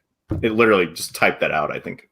You had to type out down. Wing it. Yeah, I typed out no clue. And I'd send it to whoever we had on. Like, I think when we had Cotillo on there, I think it just said no clue. Let's just wing it. Yeah. Yeah. Well, half the time it was just like the day of the podcast, just throw in some names of something that happened the week before. Right. Let's make up a quick game. Hell yeah. Show sheets, man. Sometimes at least keeps you a little bit on the rails. Good old Gut Feelings podcast.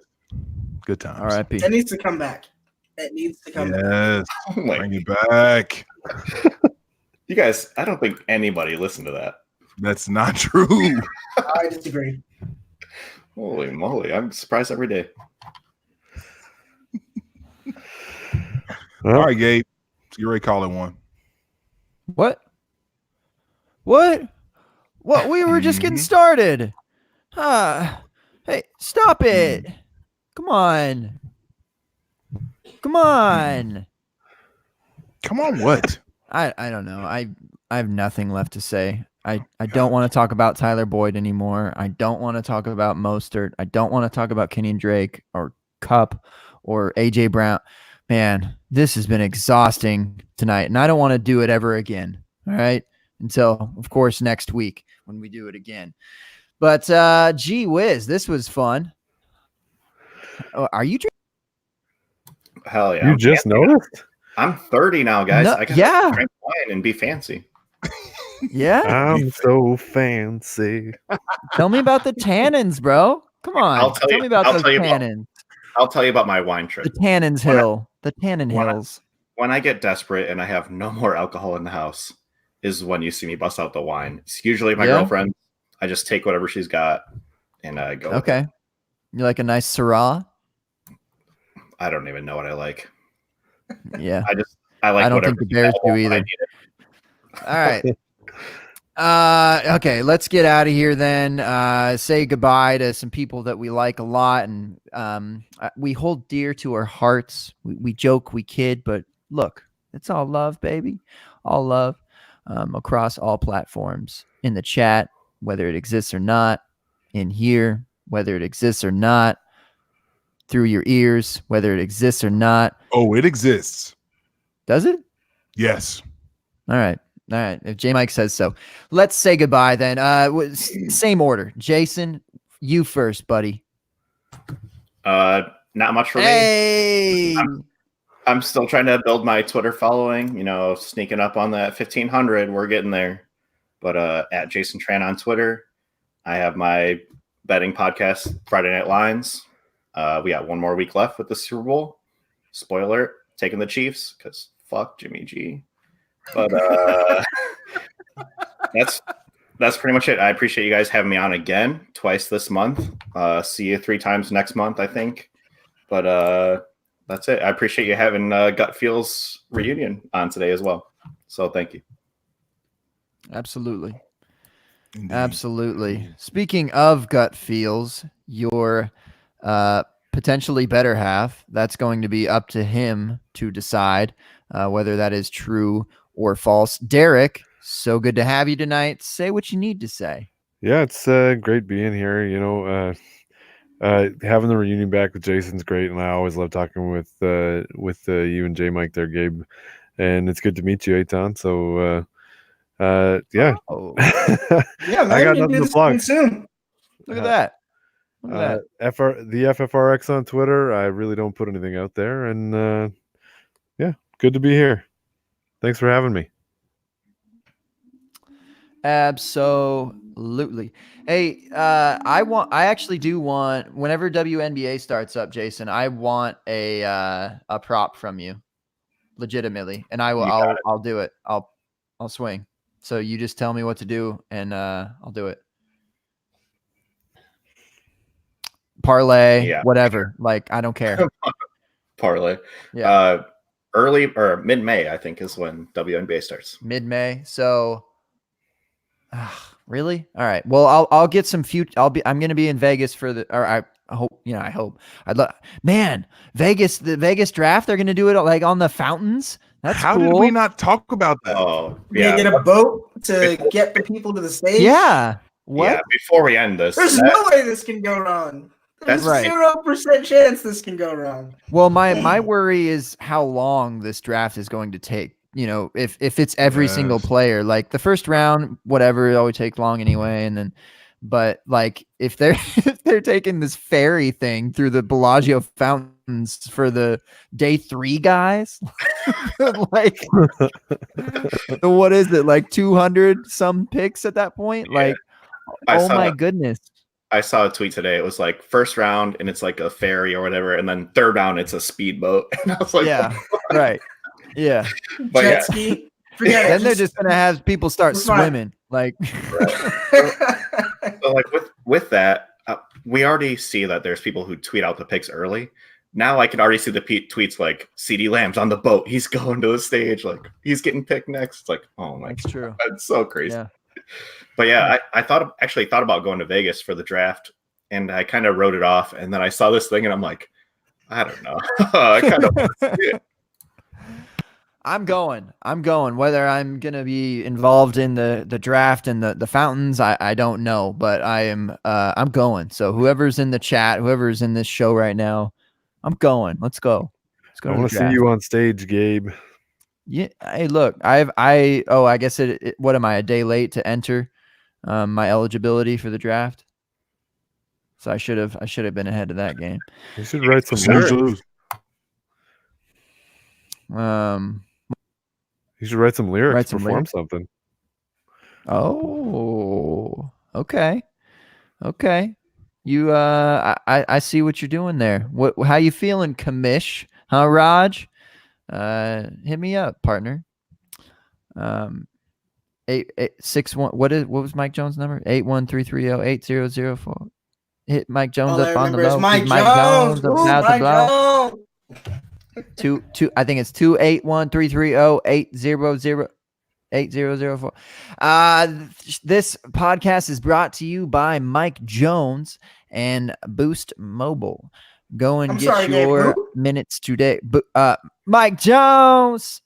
Eitan Moja is actually what this podcast is brought to you by. Eitan, say what you need to say, brother. Yeah, so somehow I just got roped into sponsoring the podcast, but I'm all for it. I'm all for the open bar. I love this show. Third time being on. Absolutely will be on anytime, J Mike, you ask me. Love you guys. Love talking to you guys. Absolutely a blast meeting both of you guys as well.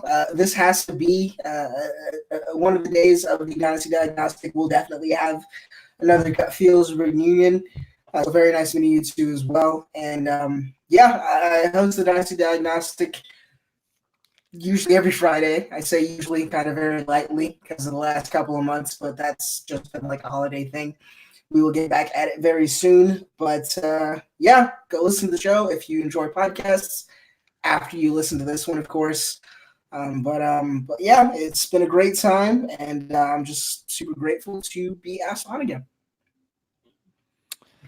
And we plan to ask you again and again and again, much like our friend Tran, who is filled up all the way through 2024. J Mike, is that right?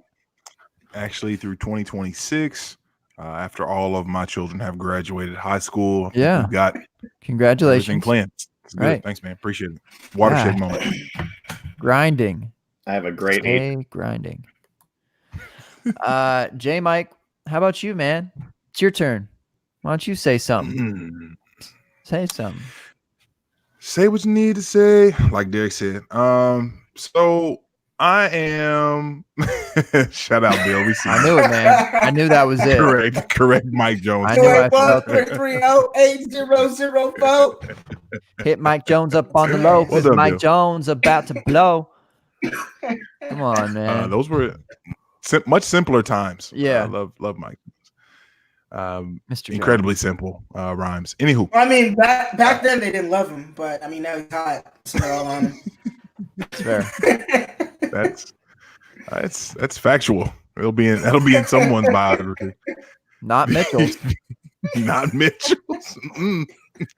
Hey, look at him. Look at him. Look at him. Who'd he get? Not me. Nope. Me. This is highlight of my week. Grateful to be here with you all. Appreciate y'all very much. Derek, great to get you out of hiding. This is weird, not being able to see, but I'll do this the best I can. Yeah. Okay. What do you need to see? Sorry. Not real sure. I'll just rock with what I've got. Tran, and shout out to Bobby Koch and Dynasty Outhouse and Brian Haar. I think that they said Bobby Koch basically has earned a Letterman's jacket on the Trade Addicts podcast for as many times as he's been on. Tran, you're likely the record holder in terms of open bar appearances by a guest. So we've got to work on the Letterman's jacket for you. As soon as we get that designed and get that back from research and development, we'll be hitting you up for some measurements. Is it gonna have Nick Chubb on it on the front? Hell no, it's gonna have a Thin Mint on the front. I like that. Well done. Even better. Even better. And Eitan, always good to be with you, my man. Always enjoy our time. And shout out to Stompy, who's taking his much needed staycation, if you will. He does too much. He does way too much. Sabbatical, if you will, from fantasy football. But Needed. to everyone in the Much chat, to everyone in the chat, thank you all for joining us. We appreciate you all so much. Thank you for rocking with us this Tuesday evening. To everyone that's listening to this in podcast form, you are also appreciated. Thank you for taking the time to carve out approximately 2 hours of your day or less if you listen to it on 1.5 speed or something like that to be able to listen to all the nonsense, shenanigans, and fun that we have here. You are appreciated. Again, if you don't want to rate us on iTunes, that's okay. 5 stars will be appreciated, but if you don't, share it with a friend. We just appreciate the time that you do choose to spend with us here at the Open Bar. I think that's all the shout outs that I have at this point. You can check out our store, obviously, theopenbar.storeenvy.com. We've got all sorts of fun stuff, t-shirts there. The aforementioned Girls Clout cookie season is upon us with the t-shirts and everything else. So go ahead and rep your favorite tribe. Peter Howard, the only Trefoil fan that there is. Shout out to you as well, my man. You can find me on Twitter at JMikeCheck, at JMICCheck. You can find the show's handle at the Open Bar Pod, at the Open Bar Pod. And last but not least, my main man, host with the most, genius MC, Bun G, G2, Gabriel Gearing, all the above, Mr. Mano himself, on Twitter at FFManBun. Gabe, take us home. All the above. All the Hey. above. All the Hey. above. Whoa, whoa. Hey, tell me what do you see when you look. Okay, I'm done. I gotta go back and listen to that. Well, we do not own the rights to that song, just in case anybody wants to try to hit us up for that 12-second clip. Yeah, that was good. I gotta get back on that one. Mano's scary. All right, let's. What else? You blitzing, man? You blitzing? I haven't seen the blitz in a while. You still blitzing? No, man. I'm struggling to come up with content to do that well for the blitz. So no, nothing at the moment right. as far as the blitz goes. Okay. I feel like you could have had a Christian Kirk blitz, I appreciate you sharing the wealth on the open bar, but I sound like you had a lot to say about Christian Kirk. I mean, we gonna see. We gonna see what we can do. We gonna see. Yeah, we gonna see. Yeah, man. Well, whenever you go and check that podcast out with J Mike, my dude. I don't know. Go watch the Senior Bowl this weekend. We'll have the hot takes, coming back next week. It looks like Herbert might not be the one that everyone hates, J Mike. Everyone has nothing but good things to say about him. Unfortunately, we want him to be hated so that we can get him on the cheap. Not for him as a person. We support Justin wholeheartedly, and his family. Hi, Mrs. Herbert. Hi. Hi, Miss Herbert. Hi. See you with them. Hey. Oh, duck. All right. So, I don't know what else to say, dude. We just have a podcast. We do this. It's live. It's every Tuesday. It's 9:30 Eastern. It's with people. They're humans, right? We're going to be here next week. Like I said, J Mike's book till 2028. We're out here. All right. Shoot. That's it. I love you guys. Hey, I love you guys. You three and J Mike. I love you. Thank you for coming on tonight. I appreciate you. I'm really just trying to stretch this to 2 hours because it seems like that's our thing lately. But we can ride. We can have a little cheers, like a slow cheers action. Anyone got like one last thing to say? It's really just gonna push J Mike over the edge. So don't do it.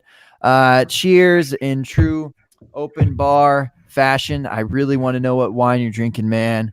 Really want to know. You got to tell me. Got to know about them tannins, man. The tannins, man. All right, then we gonna see y'all next week. That's in like 7 days. I can't do the math, but that's a lot of hours away. J Mike and G and Derek and Jason Tran and Eitan. We out till next week. See y'all later. Deuces.